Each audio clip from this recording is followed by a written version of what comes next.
Indian ഉപരാഷ്ട്രപതി ആരെന്നത് September 9 അറിയാൻ കഴിയും. തെരഞ്ഞെടുപ്പ് നടക്കുന്ന അന്ന് തന്നെ ഫലപ്രഖ്യാപനവും നടക്കും.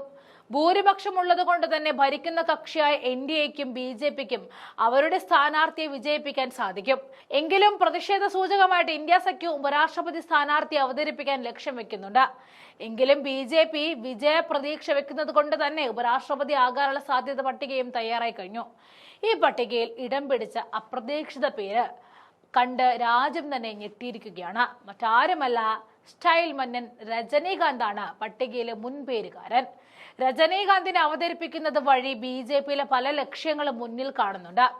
തമിഴ്നാട്ടിൽ ക്ലച്ച് പിടിക്കാനുള്ള അവസാനത്തെ തന്ത്രമായിട്ട് ഈ നീക്കത്തെ കാണാൻ കഴിയും. നേരത്തെ രാഷ്ട്രപതിയായ ഗോത്ര വിഭാഗത്തിൽ നിന്നും ദ്രൗപദി മുർമുവിനെ അവതരിപ്പിച്ച ബിജെപി ലക്ഷ്യം വെച്ചത് ഒഡീഷയിലെ ഭരണമാണ്. അതിലവർ വിജയിച്ചു. കഴിഞ്ഞ വർഷം നടന്ന നിയമസഭാ തെരഞ്ഞെടുപ്പിൽ ബിജു ജനതാദളിനെ അട്ടിമറിച്ചുകൊണ്ട് ബിജെപി അവിടെ ഭരണം പിടിച്ചു. അതേ മാർഗമാണ് തമിഴ്നാട്ടിലും ബിജെപി ലക്ഷ്യം വെക്കുന്നത്. അടുത്ത വർഷമാണ് അതിനിർണായകമായ തമിഴ്നാട് നിയമസഭാ തെരഞ്ഞെടുപ്പ് നടക്കുന്നത്. ദ്രാവിഡ രാഷ്ട്രീയം കൊടികുത്തി വാഴുന്ന തമിഴ് മണ്ണിൽ പ്രതിപക്ഷ നേതൃത്വ സ്ഥാനത്തെങ്കിലും ഇരിക്കാൻ കഴിയണേ എന്നാണ് ബിജെപി നേതാക്കളുടെ ആഗ്രഹം.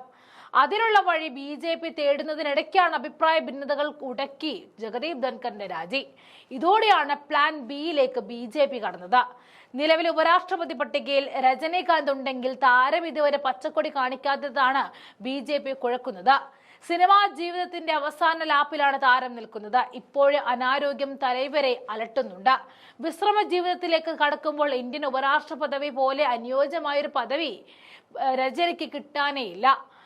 ഇത് രജനീകാന്തിനെ ആകർഷിക്കുന്നുണ്ട്. എന്നാൽ തന്നെ തളർത്തിയ തമിഴ് മക്കളെ ദിവസേന പള്ളു പറയുന്ന ബിജെപിക്ക് കൈകൊടുക്കാൻ താരം മടിക്കുന്നുണ്ട്. ബിജെപിക്ക് രജനീകാന്ത് ഓക്കെ പറഞ്ഞാൽ ലോട്ടറിയാണ്. കാരണം കമൽഹാസൻ DMK ടിക്കറ്റിൽ രാജ്യസഭയിൽ എത്തിക്കഴിഞ്ഞു. സൂപ്പർ താരം വിജയ് സ്വന്തമായി രാഷ്ട്രീയ പാർട്ടി ഉണ്ടാക്കി കഴിഞ്ഞു. ബിജെപി അടുപ്പിക്കില്ല എന്ന് ഈ രണ്ട് നേതാക്കളും പറഞ്ഞും കഴിഞ്ഞു. ഇനി ബിജെപിക്ക് മുന്നിലുള്ളത് ഒരൊറ്റ ഓപ്ഷൻ രജനീകാന്ത് മാത്രമാണ്. നേരത്തെ രാഷ്ട്രപതി തെരഞ്ഞെടുപ്പിൽ ബിജെപിക്ക് രജനിയിൽ നിന്നും ഒരു കണ്ണുണ്ടായിരുന്നു. എന്നാൽ അന്ന് രാഷ്ട്രീയ പാർട്ടി ഉണ്ടാക്കാനുള്ള നീക്കമാണ് രജനീകാന്ത് നടത്തിയത്.